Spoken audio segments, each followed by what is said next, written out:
Parfait. Alors, on va maintenant continuer là, avec le théorème d'énergie cinétique. Alors, avant de dénoncer comme tel le théorème d'énergie cinétique, on va se rappeler qu'est-ce que l'énergie cinétique. Alors, l'énergie cinétique, c'est l'énergie de mouvement d'un objet, si vous vous rappelez bien. L'énergie de mouvement d'un objet. L'énergie de mouvement d'un objet. Donc, autrement dit, plus un objet va vite, plus il y a de l'énergie cinétique. Donc, euh, l'équation, en K. Je sais qu'au secondaire, souvent, ils vont utiliser EC ou EK. Alors, pour dire E pour énergie. Mais le symbole vraiment universel dans la littérature physique là, pour l'énergie cinétique, c'est K tout court. K pour kinétique. Là. Donc, K égale 1 demi mv carré. Donc, c'est proportionnel à la masse. Plus la masse de l'objet est grande, plus l'énergie cinétique, puis plus sa vitesse est grande, plus l'énergie cinétique. C'est proportionnel à V au carré. Ça, c'est intéressant. Donc, ça veut dire que, dans le fond, c'est exponentiel avec la vitesse. Euh, le théorème de l'énergie cinétique, donc le K, c'est en joules, la masse en kilogrammes, puis la vitesse en mètres par seconde. Le théorème de l'énergie cinétique, ce qu'il dit, c'est que la variation d'énergie cinétique est égale au travail total effectué sur un objet. Et le travail total, c'est dans le fond la somme des travaux qui est exercé sur l'objet. Donc, travail total effectué sur un objet. Euh, Delta K, c'est la variation d'énergie cinétique. Donc, par définition, delta K, ça va donc être la valeur finale d'énergie cinétique moins la valeur initiale. En mots, on peut dire que le travail total effectué sur un objet, ou le travail net, si vous voulez, effectué sur un objet, se traduit par un gain ou une perte d'énergie cinétique. Donc, de vitesse.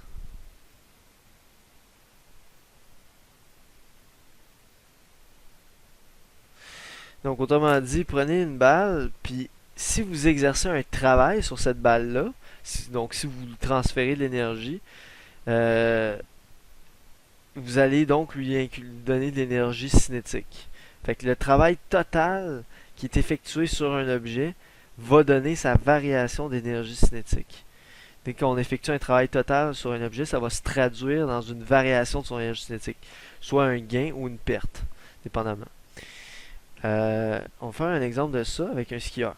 Un skieur de masse 50 kg est tiré sur 30 mètres de long le long d'une surface horizontale par une force F de 200 N faisant un angle de 40 degrés avec l'horizontale. Donc, on peut par exemple supposer là, que c'est comme s'il était sur un T-bar en quelque sorte. Donc, on va faire un petit schéma pour commencer. Donc, on a le sol. Au départ, le skieur est là. Là, il va se déplacer. À la fin, il va être rendu là. Fait qu'il va avoir fait ce déplacement-là. Et là, on va tracer les forces.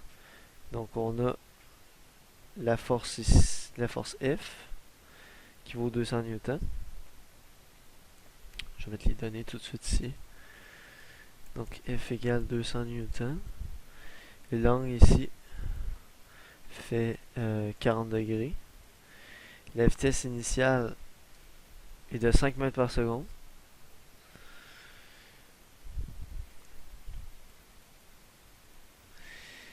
Vers la droite.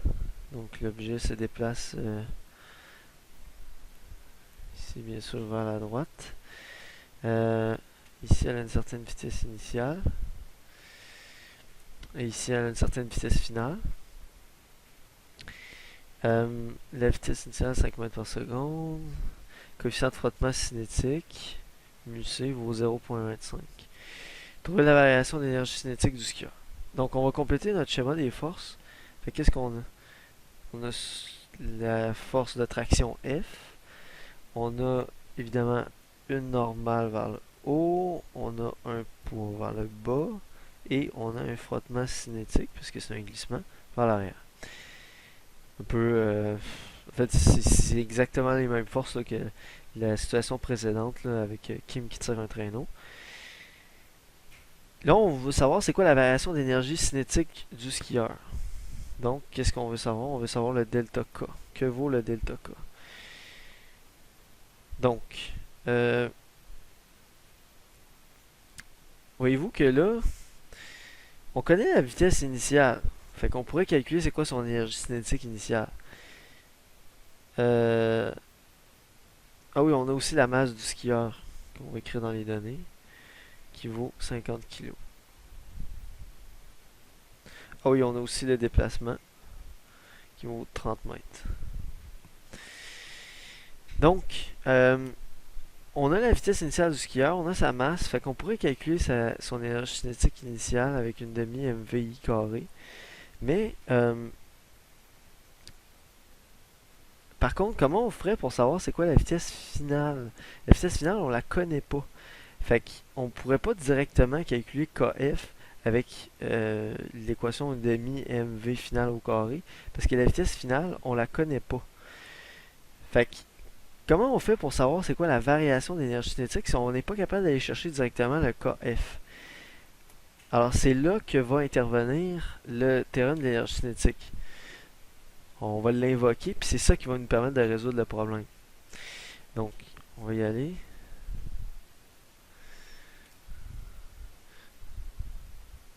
Donc la variation d'énergie cinétique nous dit le théorème d'énergie cinétique va être égal à la somme des travaux. La somme des travaux effectués sur l'objet. Le travail total effectué sur l'objet. La somme des travaux, dans le fond, il faut additionner les travails de chaque force. La normale, le poids, la force de frottement cinétique et la force externe F. La force de traction. Est-ce qu'il y en a qui sont nuls là-dedans? Est-ce qu'il y en a qui valent 0? Donc regardons. Ben, en fait, c'est le même principe que tout à l'heure. N est vers le haut, le déplacement est vers la droite ici.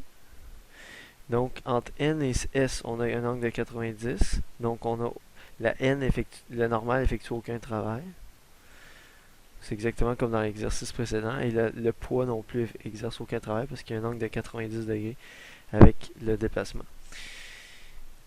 Donc, maintenant qu'on va simplifier ça, on va continuer. Donc,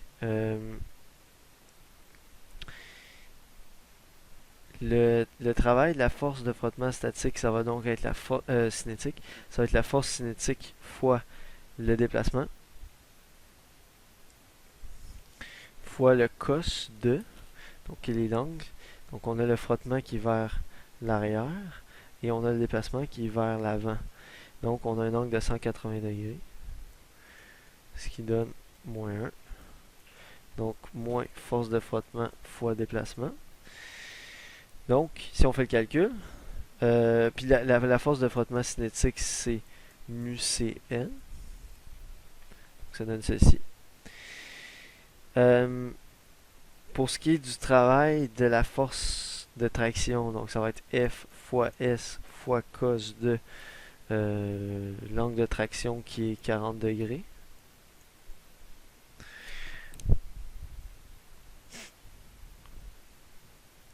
Je ne calcule pas la valeur tout de suite. Donc voilà. Donc là par contre il manque une chose, c'est le N ici là. On ne sait pas c'est quoi sa valeur. Fait qu'il faut aller la chercher, c'est la valeur cette normale. Et faites attention, la normale n'est pas égale au poids. C'est la même chose que dans l'exemple précédent. La normale n'est pas égale au poids parce qu'il y a une composante dans Y aussi de la force F qui vient faire en sorte que la composante en Y de F plus la normale va être égale au poids. Donc, faites attention, faites votre somme des forces en Y de façon systématique pour pas faire des erreurs du genre en disant simplement N égale au poids. C'est pas vrai ici. C'est absolument pas vrai. Donc là, je vais passer un peu là, les détails pour la somme des forces parce qu'on l'a fait plusieurs fois, là. Mais on va trouver finalement en faisant la somme des forces en Y égale 0. Là, je passe les détails et on va arriver qu'avec la normale égale mg moins f sin θ. Donc, euh,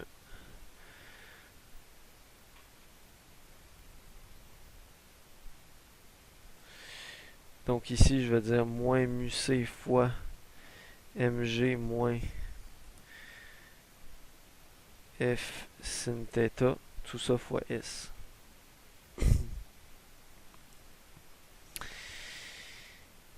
Ça, c'est le travail du frottement. Alors, maintenant que j'ai ça, là, je peux revenir avec mon équation de euh, théorème de l'énergie cinétique. Donc, delta K égale à... Donc, on a dit ça ici. Travail du frottement cinétique plus travail de la force de traction. Le frottement cinétique, on a dit, son travail, c'est moins mu c fois mg moins f sin θ s plus le travail de la force de traction qui est fs cos 40.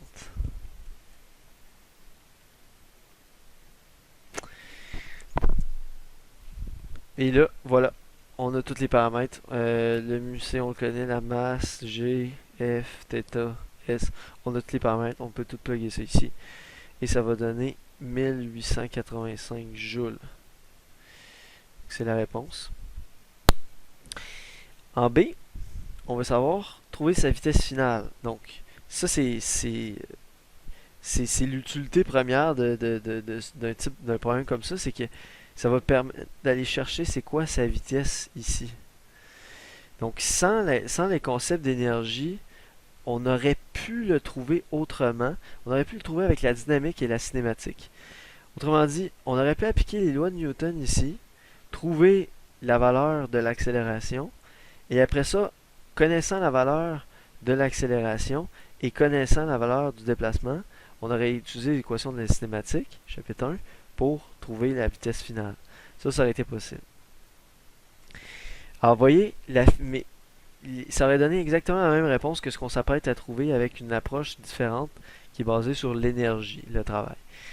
Donc, la physique est cohérente, ce qui fait en sorte qu'il y a plusieurs façons d'arriver à la même réponse qui sont équivalentes. Donc, tous les chemins mènent à Rome. Fait que là, dans le fond, on va y aller avec on va continuer avec le delta K. Donc, delta K, tant qu'à l'avoir calculé, on va l'utiliser. Donc, par définition, ça va être le K final moins le K initial. Donc, 1 demi masse fois vitesse finale au carré moins 1 demi masse fois vitesse initiale au carré. Et tout ça est égal à 1885 joules. Et voilà, donc la vitesse initiale, on la connaît. La seule inconnue dans cette équation-là, c'est la vitesse finale. Donc, un peu d'algèbre, on va trouver V, qui va donner 10,0 mètres par seconde. C'est la réponse. Okay. Donc, on a trouvé la réponse, on a trouvé la vitesse finale de l'objet par une approche qui utilise le travail et l'énergie, par opposition à une approche qui utiliserait la dynamique et la cinématique. Mais les deux approches sont équivalentes et vont évidemment donner la même réponse. Ça, la beauté de la physique, c'est le fait qu'il n'y a pas juste une façon d'arriver à un résultat. La physique est cohérente et tout est interrelié, en fait, de façon cohérente.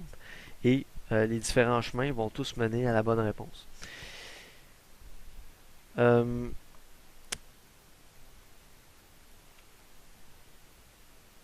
Il reste un dernier exemple, donc on va faire une pause et dans la vidéo de la section, on va faire le dernier exemple sur la distance de freinage d'une automobile. À tout de suite.